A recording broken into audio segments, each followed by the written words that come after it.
I'm Ingvild Kolnes, and this is episode 45 of Sustainable Photography. I've made a special episode for you today, or I guess I should say with you, as I've been asking for your questions to answer. We should actually make this a regular thing. So if you have any questions you want me to cover in the podcast, you can use the link in the show notes. And you can always come over to my Instagram as well and ask me direct questions, as I love it when I hear from you. After all, I make this for you. You're listening to Sustainable Photography, where you get support and education to build your profitable business in a way that supports your way of living. I'm Ingvild Kolnes, and after 11 years as a photographer, I want to share what I've learned with you. So if you're looking for confidence, inspiration, and to the point tips, keep listening. For full transparency, I also want you to know that I'm a mentor with paid offers, and I might mention some of those in this episode. Okay, so let's jump right into the first question, and that is how not to compare myself to other photographers. This is a great question because it's something that we all go through. We all compare ourselves to other photographers. We all think that everyone else might have it better or have things figured out that we don't have figured out. So it's important to remember that we've all started at different times and with different skills, and we have different aesthetics and different circumstances and personalities. And some might just start off and be an instant success, and others may have photographed for years and have barely made any money. First, you really have to come to terms with the fact that we all come from different backgrounds. And you shouldn't expect or even want to be the same as someone else. You have to find your own path and do things your way. After all, what's worked wonders for someone else might be a complete disaster for you. Then I also want you to know that it doesn't serve you to keep track of how and what everyone else is doing. Sure, it's okay to know something about some competitors and let yourself be inspired by what's possible, but it kind of stops there. So you shouldn't compare your prices or your style or shooting locations or anything else with what someone else might be doing because it's not for you. And if you find yourself being jealous, or if you find yourself looking at others and you're longing for what they're doing, take that as a sign to say that this is what you want too, and see if you can find a way to do something similar, but in your way. You also have to remember that we're not on the same path and we're not all going in the same direction. And there are probably someone out there right now comparing themselves to you as well, wondering when they're going to be as good or as accomplished as you are. Okay, next question. What process should I implement to finalize bookings? So let's say that you've had a meeting with a potential client, or maybe you've just emailed someone and you've both agreed that you want to work together.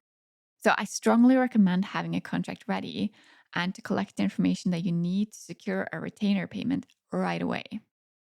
If you're dragging this out, it's only going to increase the chance of something interfering with this booking. So, my advice is to have everything set up before your meeting or even before your inquiries come rolling in, which means get that sorted right now. You want to get a good contract, and you can find templates all over. Make sure that you have a payment and an invoicing system in place. And once the booking is made, make sure that you send out confirmation emails and more information to welcome your new client.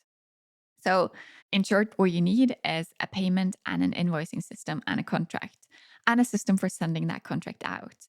If you're using a CRM such as Dubsado, which is my own, you can just send the contract in there, or you can use Adobe Sign or something like that to get the contract signed digitally, which is a much faster process.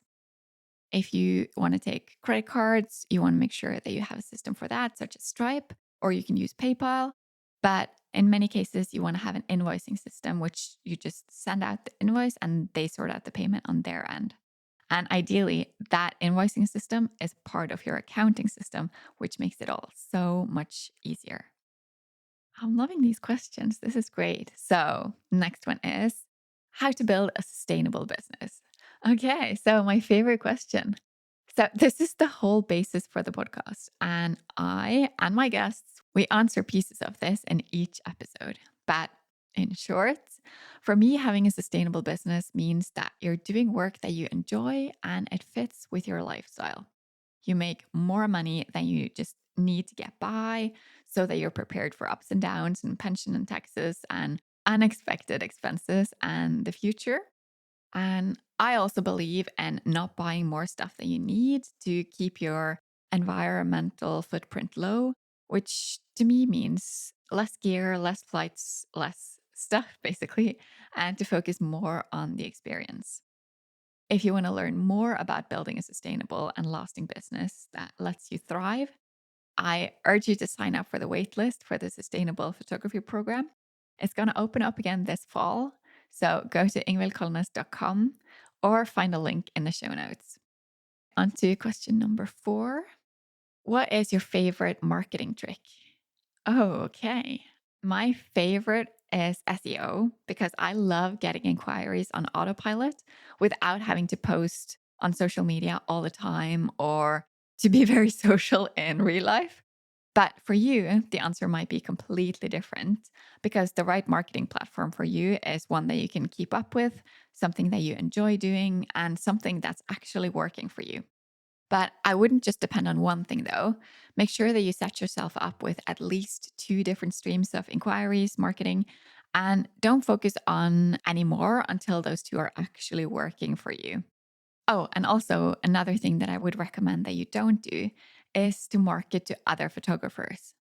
Stop asking questions directed to other photographers on Instagram. Stop sharing about the new gear you buy. And instead, talk about how you can help your clients, like give them tips, share things that they want to know about, and show things behind the scenes and about your daily life. But do it in a way so that they can get to know you and that it's directed to your clients and not towards other photographers. Because impressing other photographers and getting to know other photographers in one of your marketing channels like that is not a good way of attracting clients. Okay, maybe I'm rushing through these, but this is so much fun. How do I brand myself as a destination wedding photographer or just book more in different countries? This is a good question. If you want to be a destination photographer, you have to create a brand that reflects that. You have to talk about it, share tips, and share photos. And it also helps if your lifestyle already supports that. Like it's unlikely to get destination work if you only focus on booking local weddings. But that does not mean that you can't use those photos. But it means that you might want to be more selective in terms of what you share, and not to mention what you decide to write about it in captions and on your website. And you should also decide if you want to take your local clients to other destinations with you, or if you want clients from the local place to come to you, or if it's someone else that you want to take to like a third location. Because it's important to know who your target market and more specifically your dream client is, because that way you can talk directly to them. But it's all like, I almost want to say it's like an ecosystem because it's all pieces and they fit together because you want to make sure that your prices and your dream client and your marketing and your branding, it's all connected. And that's why it all ties together. But yeah, in short, that's what you have to do. Create a brand that supports your dream of doing destination work. The next question is, how can I leave my day job and be a full-time photographer? Another great question. And there's no easy answer to this. There are so many factors that come into play here. And I really wish we could have a conversation about this, but I'll just have to give you some general answers instead.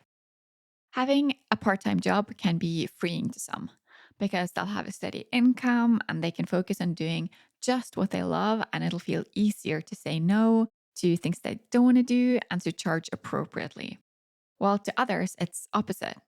So you have to figure out what it means to you to quit your part time job and if you're ready for that. And I also want you to remember that you're still a photographer, even though you have a job on the side. You don't automatically become better or more professional just because you don't have another job. But I'm going to assume that you love being a photographer and that you're doing pretty well since you're considering leaving your job.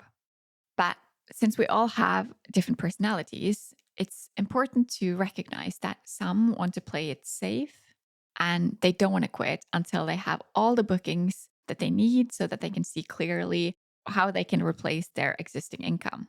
And others like a bit of pressure and they'll quit when they think they can do it if they just have a little bit more time to focus on their photography business.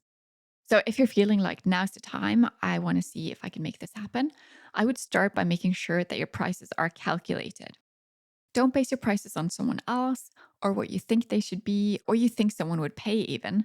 I want you to calculate your expenses and I want you to figure out what you want to get paid and how much you want to work. Because so many people quit their job before they know. They just think they know and they think they know how much money is coming in, but they haven't taken into account all the expenses they have, not just now, but also in the future. So it takes a while before they realize that they're way undercharging and making a lot less money than they thought. I would actually also get some different bank accounts set up and start building a salary account right now to prepare. I would also urge you to get a mentor to make sure that you know all the things that are involved in running your business full time. And then I would actually set a deadline for when to quit and focus all your efforts into reaching that goal of quitting with all that entails, basically. Be that your booking goals, a buffer account, or if you need a new website. So you need a plan. And I'm super excited for you, and I hope that you make it happen. And reach out if you have any questions. The next question is, how can I be a photographer in a new or a foreign country where you don't speak the language? So, I actually started my business when I lived in a different country and I moved twice before I ended up where I live now. So, I know the feeling of not having a network around you when you're starting up, and that is not easy. I did always know the language though, and that helps because I understand how hard that can be when you're feeling left out and you're feeling like you're the foreign one. You can feel almost like an intruder. But there are actually a few ways you can approach this. And one thing that you can do is to get to know more people. And that can be people that speak your own language and people who speak the language of the country you're in.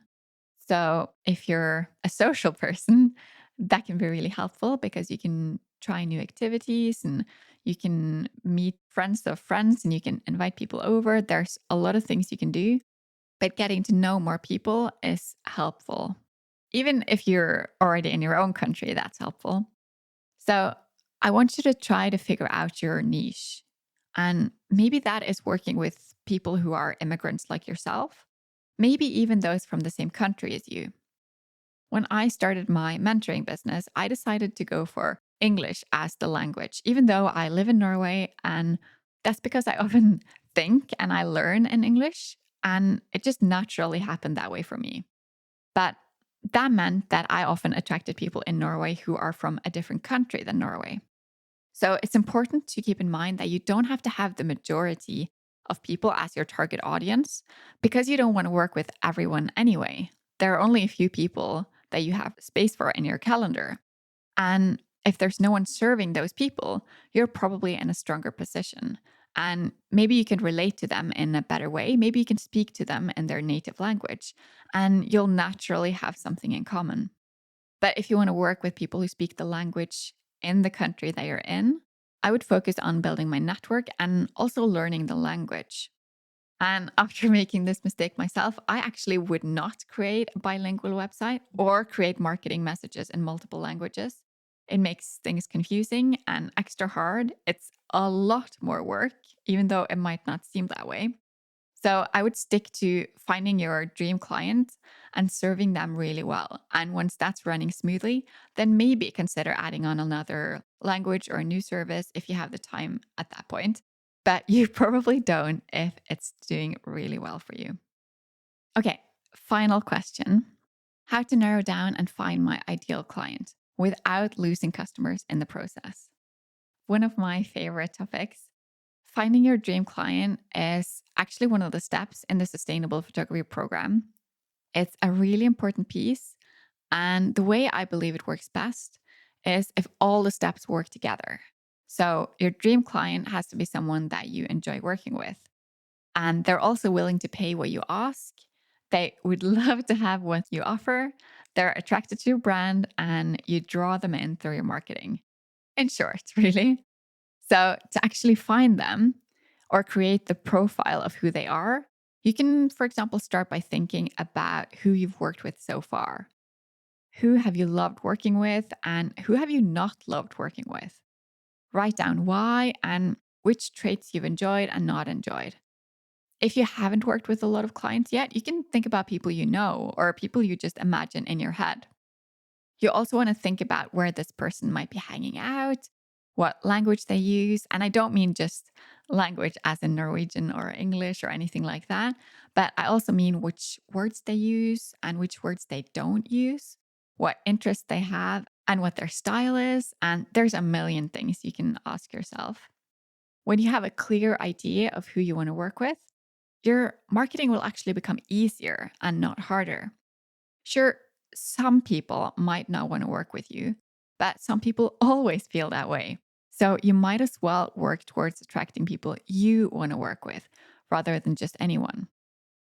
So if you don't have a clear ideal client, if you don't know who your dream client is, you might actually be turning that person away because your brand and your marketing isn't angled towards that person. Does that make sense? I actually want you to jump on over to episode 27 and listen to that as well, because that goes so much more in depth than this episode does. And if you want to know more, of course, sign up for the waitlist for the Sustainable Photography Program. We cover this and so much more that you just want to and need to know to build a business that you're dreaming of.